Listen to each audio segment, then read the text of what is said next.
La Sala Fénix es un espacio multidisciplinar donde se realizan tanto teatro como exposiciones y conciertos.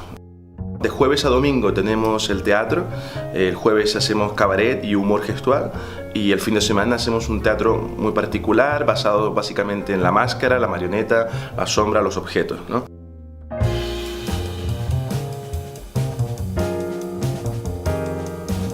A la vez también hay 3 exposiciones que se realizan dentro de la sala, una en el hall principal, otra en una pequeña mini galería que tenemos y otra dentro del espacio teatral.